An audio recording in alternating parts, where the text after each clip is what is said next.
Today on Locked On Red Wings, Detroit secures a winning road trip, getting their 7th point out of 8 possible, hanging on to beat the Calgary Flames.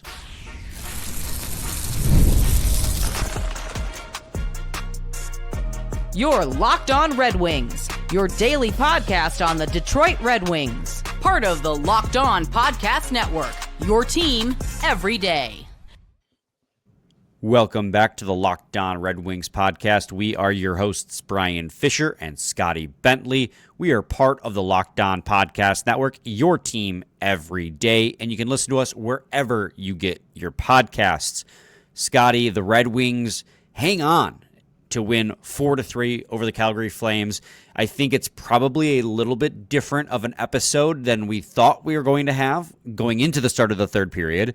But obviously, we'll break down the start and the finish of that game and everything in between, as well as preview the game against the Edmonton Oilers. But before we can get to any of that, I do have to let the people know that today's episode is brought to you by FanDuel. If you want to be right in the middle of the action this season, visit FanDuel.com and place your NFL live bets all season long.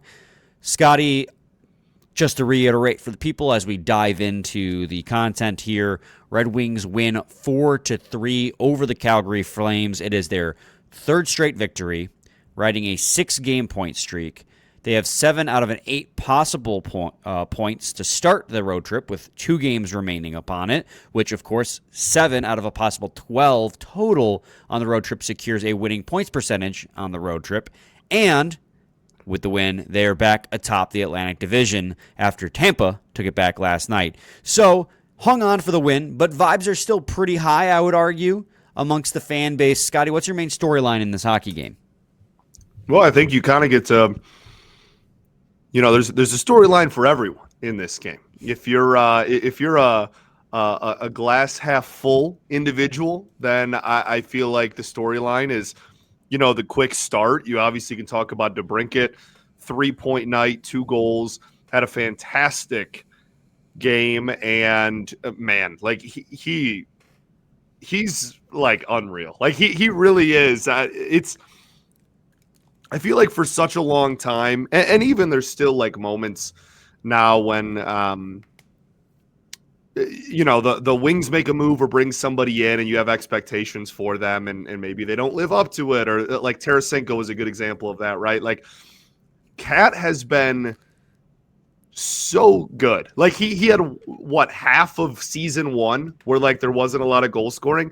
Outside of that, he has been exactly what the Wings brought him in to do. And honestly, I think you could argue even more so than maybe what expectations were. We thought we were going to get just a pure goal scorer. And while that still obviously is, his brand and what we rely on him most for, he's improved in a lot of other areas. So I think that is the combination of him and then ASP continuing to look like, maybe he's arrived, and obviously had a fantastic shot and goal in this hockey game. So if you're an optimist, then it's pretty easy to look at this game and look at the first 4 goals early and talk about how nice it is that the Wings kind of got off to that early lead. And if you're more of a pessimist, then there's a story for you too, and you can kind of just highlight the collapse at the end. So really nice of the Wings to kind of think of everybody in a moment like this. Yeah, and I can't help but think, but because of recency bias, that a lot of the focus is going to be on how that game finished. Mm-hmm. And, I mean, they allowed 3 goals, and I'm not trying to be glass half empty guy because there is so much that I do like from this game. No, we got to talk about both. It was just such a weird game from start to finish, right? So, like, the Red Wings come out to that rip-roaring 2-0 lead right off the bat. They have the first, I think, 5 or 6, maybe even 7 shots of the game. Then by the end of the first, they're outshot 11-7. They were up 2-0 before Calgary recorded a shot. They were already up 2-0 literally before the Flames had even a shot on net. And then Calgary just dominated the shot attempts, but I wouldn't say Calgary was like dominating the game. They sold out for offense a lot, and they drove hard to the net. So they had a lot of opportunities, which of course accumulated to expected goals. But then in the third period, where they were pushing very hard and they scored 3 goals about in pretty quick succession to pull it within one. The Red Wings actually had 80% of the expected goals in that period because the Red Wings were selling out for offense and giving up opportunities back the other way. So it was like really a really weird game, and that both teams had a lot of really high danger opportunities. The Red Wings just benefited from capitalizing on those opportunities. It's really easy to give up 3 goals in one period when you have a 4-goal lead.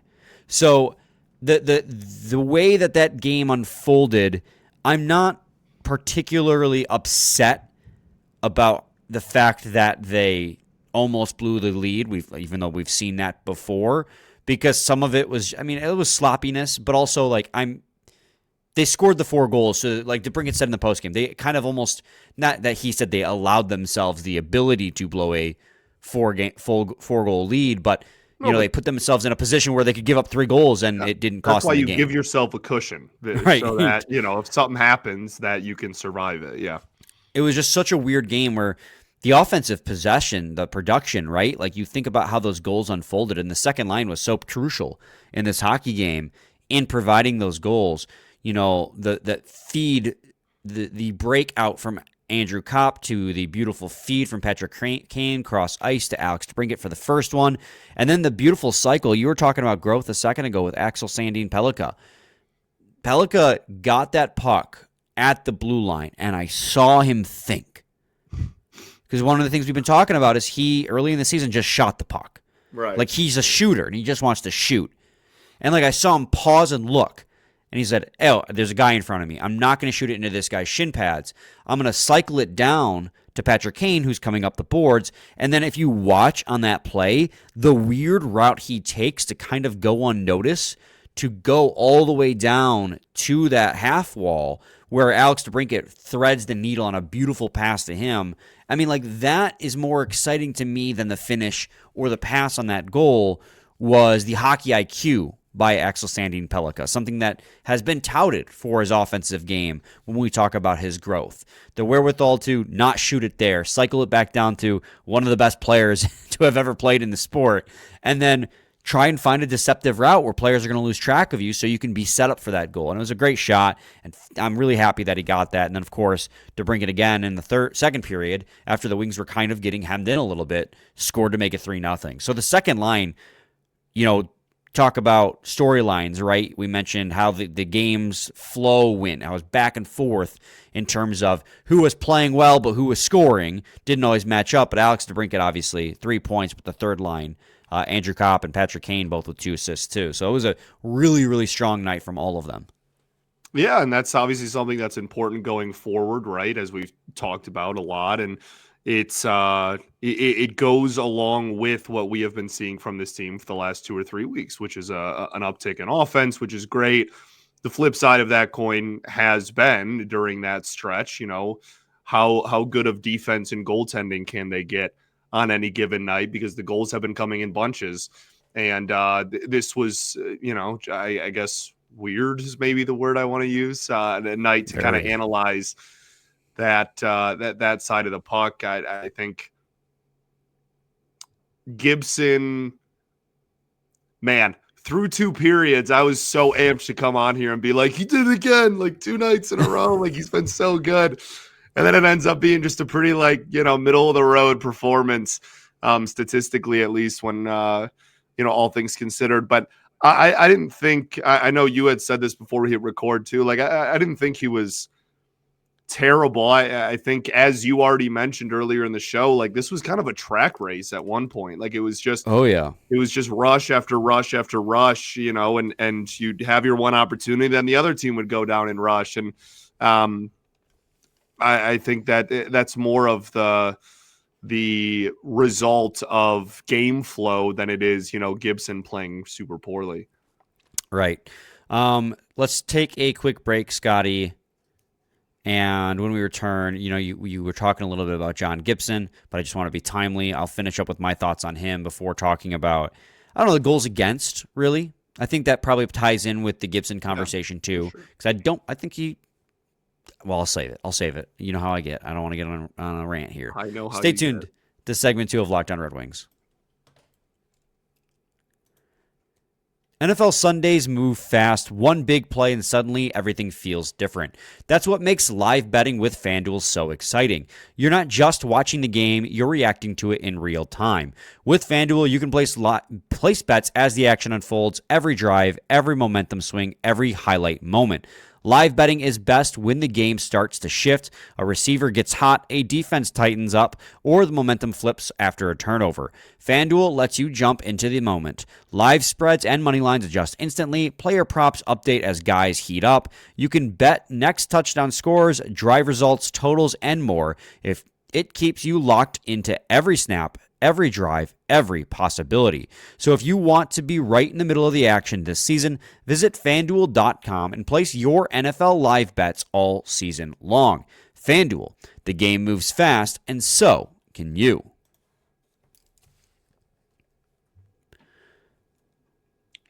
Scotty, you finished segment 2 there, or segment 1 rather, as we come into segment 2. Talking about John Gibson and his performance in this one. And I tend to agree with you. I think John Gibson, again, had a strong start. This is 3 relatively strong starts in a row for him.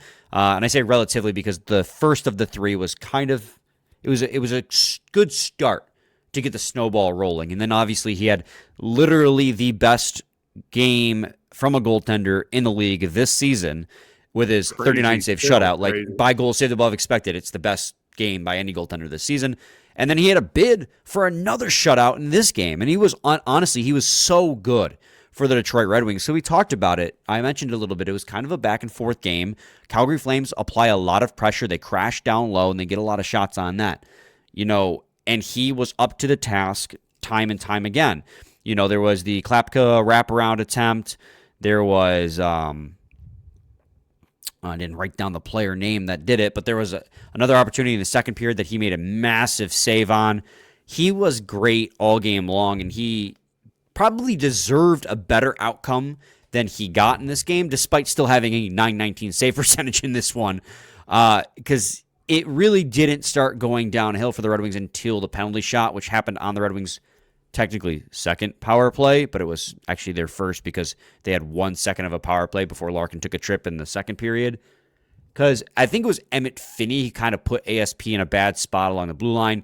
ASP couldn't handle the puck cleanly, and Farabee came down on a breakaway that got deemed a penalty shot. They scored on it, and that's a rough way to lose a shutout streak, as he had over 5 periods without allowing a goal coming into this game, or coming into that period. And then that was kind of the spark Calgary needed. I think they understood at that point, like, they got the momentum from the penalty shot goal. They can score again. Then Rasmussen made a errant pass up the middle, trying to generate some easy offense for the Detroit Red Wings. Was a turnover that turned into a 3-on-2. Coronado scored to make it 4-2.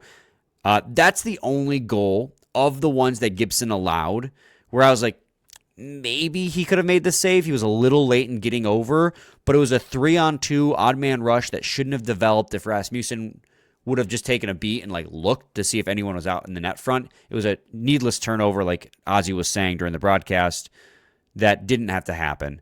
So I tend to agree in that regard that while he was a little late getting over, it's also easier to give the benefit of the doubt when you've been unreal to start the game. Something else I mentioned before we hit record was that in games past, when Gibson has been struggling earlier in the season, he would allow the iffy goals, the ones where you're like, maybe he should have made the save, but you can understand why he doesn't. It's easier to let those go when he's been unreal the first 40 minutes of the hockey game and your team's leading.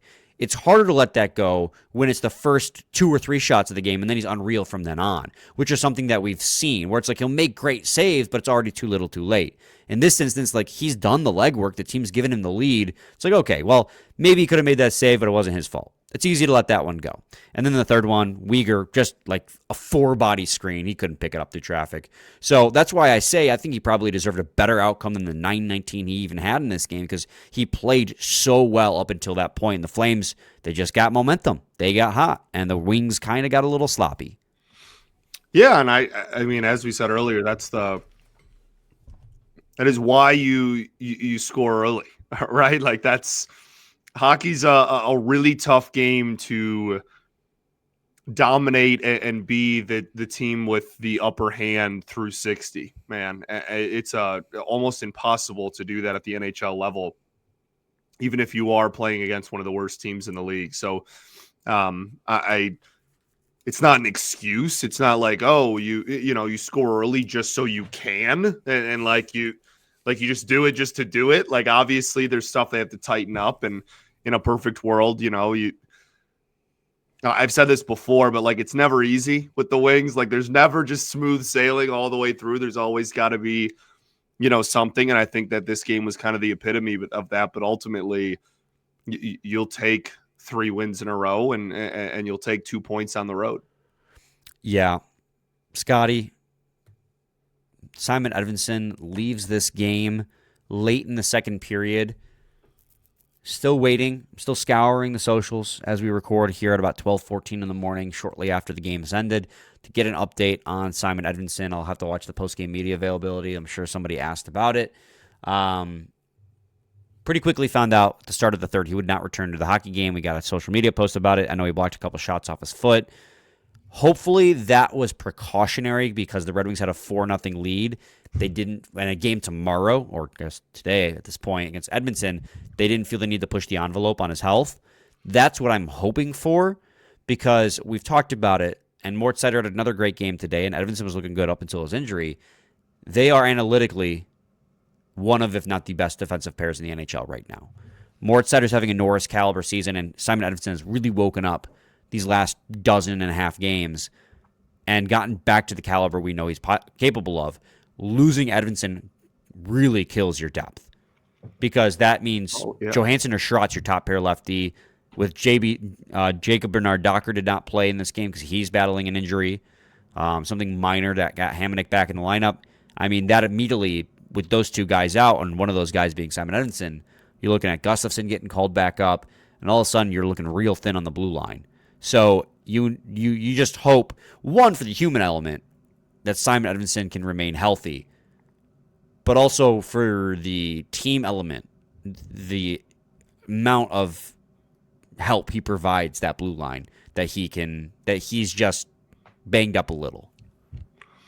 Yeah, and I mean, you mentioned it. The biggest, I think, ripple effect of an injury that Edvinsson would have is even, honestly, not even at the top pair. Like, it's just like, okay, obviously he doesn't get to be with Seider anymore. That pair, steps down in production presumably, but like, Seider's still there, and Seider is the anchor and the catalyst of the blue line. It really just kills the depth, because then somebody else, Ben Sherratt, whoever it is going to have to move up and play top pair. And then you're not moving Sherratt up to top pair so that Edvinsson can play second pair. You're moving Sherratt up to top pair so that, because Edvinsson's not playing at all. And I think that would be the biggest kind of ripple effect there. So yeah, hopefully it's just they saw a 4-0 lead with a period left and a game, in 24 hours. And we're like, we're going to just take it easy. But, time will tell. Let's head to another quick break. When we return, we'll finish up any conversation we may have regarding this game before previewing the game against the Edmonton Oilers. So stay tuned to segment 3 of Locked On Red Wings. The holidays are amazing, but they can also get overwhelming fast. Travel, gifts, parties, year-end expenses, it's really easy to lose track of your money this time of year. That's exactly why Monarch has become such a game changer for me. If you want to keep your finances under control this holiday season, you need to be using Monarch. Rated Wall Street Journal's best budgeting app of 2025, Monarch is the all-in-one personal finance tool that brings your entire financial life together in one clean, simple dashboard. The holiday spending category can become a lifesaver. You can see exactly what's left in your gift and travel budget in real time. In minutes, you can check your net worth, link all your accounts, and keep track of contributions before deadlines. Monarch makes money check-in simple, just a minute or two each week, and you're completely up to speed. Don't let financial opportunity slip through the cracks. Use code LOCKEDONNHL at monarch.com in your browser for half off your first year. That's 50% off your first year at monarch.com with code LOCKEDONNHL. Segment 3, Lockdown Red Wings podcast. The only other player from this game I want to highlight, and I mentioned him very briefly a second ago, of course, is always Moritz Seider, as he just continues to be the Red Wings MVP all season long. He had another 6 blocked shots in this game. By the way, the Red Wings as a whole out-blocked Calgary 27-5, which is both a good thing and a bad thing. We've talked about it. If you're blocking a lot of shots, that typically means you don't have the puck as much, and the other team is firing the puck a lot more.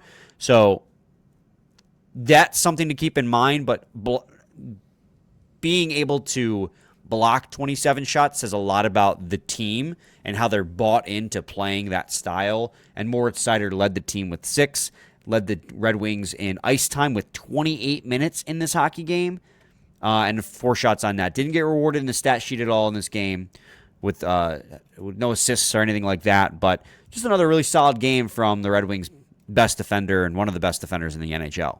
Yeah, and that's a beauty, ain't it? Yeah, it's nice to say. It really is.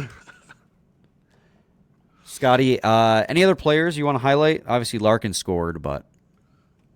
Yeah, no, I mean, we already talked to ASP. I wanted to make sure he got his flowers. He continues to take steps forward.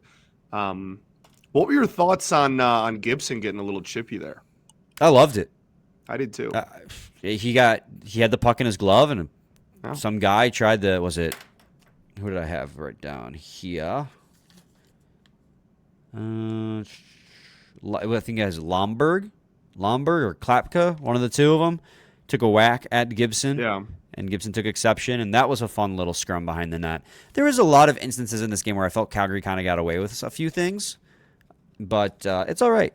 Hey, we take the dub. Sometimes you got to beat the Roughs too. 2 points. We take 2 points. Red Wings have another opportunity to take 2 points tonight as they play the Edmonton Oilers on the second half of a back-to-back.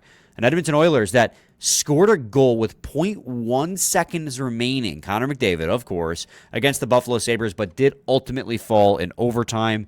I believe that snapped a little bit of a hot streak for them at the time, having won 4 of their last 6 going into that game, and the two previous to that. Opportunity for the Red Wings to really put a stranglehold on this road trip. Obviously, they've gotten 7 of the last 8 points. Haven't lost a game in regulation on this road trip at all, because the only loss they have was to Columbus when they blew the lead. They've been playing good hockey, but Edmonton Oilers they've heated up lately, Scotty, and Connor McDavid is over 40 points already. Well, okay, yeah, that's least surprising statement ever. Right, yeah, okay. Yeah, I mean, this is kind of the epitome of a glass cannon team, too. They're toward the bottom of the NHL in goals allowed. I think they're 30th or 31st just in goals allowed a game. They're 30th or 31st in save percentage. They allow a lot of goals. They just also score a lot of goals. So we'll see. I mean, the last couple of years, they've gotten around halfway through the season in both of the last couple of years. They've gotten, a huge uptick from some goalie has come in to save the day. Shout out Captain Picard, as my old roommate and I used to call him. That was in the playoffs, but yeah, dude, they're crazy. That was crazy last year. Yeah, it's just they've been kind of banking on some goalie to come in and save the day like each of the last 2 seasons. And, it's still, for all intents and purposes, relatively early in the season, right? We're not even at the new year yet. But, so far this season, they got off to their patented slow start. And now they're scoring a lot, but still giving up a lot. And it's just going to be one of those games, especially with the way the Wings have been, stylistically, the way the Wings that have been playing. I would imagine that this is an over game, if you will. It's not a team that they can get into a shootout with. So obviously, another game where of those. Red Wings have scored 4 goals in the last 2 games, last 3 games, possibly. I can't remember. It's all jumbled up in my head. Columbus as well, where they scored a lot of goals too. But this is not a team where you can expect to hold on to win 4-3. Right. After having a big lead, they are going to score a lot of goals, and so you're going to have to play solid defense, especially with guys like Draisaitl and McDavid on the ice. to make that happen. It's funny, you say like they give up a lot of goals and they score a lot of goals. They're quite literally 16th in the NHL, so smack dab at the middle in expected goal share and 15th in shot attempt share. Like they are smack dab in the middle when it comes to producing and giving up offense.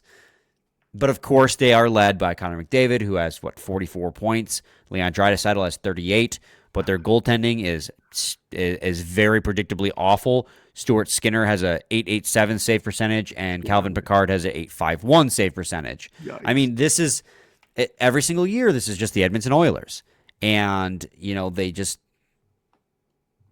It's kind of amazing that they know every year what their flaw is and what they need to do to fix it. Not the team itself, but like coaching and general management. And I get it too, to some degree, because you have like two of the best offensive players in the league. So you want to kind of build around that, but you can't add like, and I digress. They have the third best power play in the league right now at 32%. Where's this PK at? Is this going to be one of those PKs that is like kind of inexplicably no, it's like really middle good? of the road. It doesn't. It's really 22nd. It's bottom 10 in the league, bottom 11 in the league. Really a ton of narrative. All right. So their entire team fits the narrative. I will say, not to give the Red Wings an excuse here, but this does kind of feel like a scheduled loss. Second half of a back-to-back against a very high offensive team. Second half of a back-to-back in Game 3 of a West Coast. I guess the first one's technically in Columbus, but like it is, the West Coast plus Seattle. Game 3, brother. It's Game 5, I think. Oh, right. I forgot about Seattle. Yeah. This is Game 5 of their 6-game road trip, and it's the second half of a back-to-back. So I forgot about the Seattle game. It feels like a scheduled loss, so that would make it all the sweeter if they manage to squeak out a win somehow. Yeah, and like you know what the game's going to look like. That's the craziest thing about playing Edmonton is like what you're signing up for when the puck drops, and over half the time they're just so talented that most teams still can't beat them. Every team in the NHL knows what Edmonton is, and they still made back-to-back Stanley Cup finals. Right, exactly. So. I mean, we'll see. It'll be a kind of a cool like measuring stick of, where the team is at. They've obviously had success the last few games, but they haven't played incredible competition. But I guess like Edmonton's a weird team that doesn't do well in the first half, and then like whatever, bad defense, whatever. So we'll see. Whatever. There's your TLDR. Scotty, do you have any final thoughts on this hockey game? I don't think so, man. We ball. We do ball. We'll be back with a new episode tomorrow, recapping the game against the Edmonton Oilers. So stay tuned for that. Same time, same place. It's your team every day.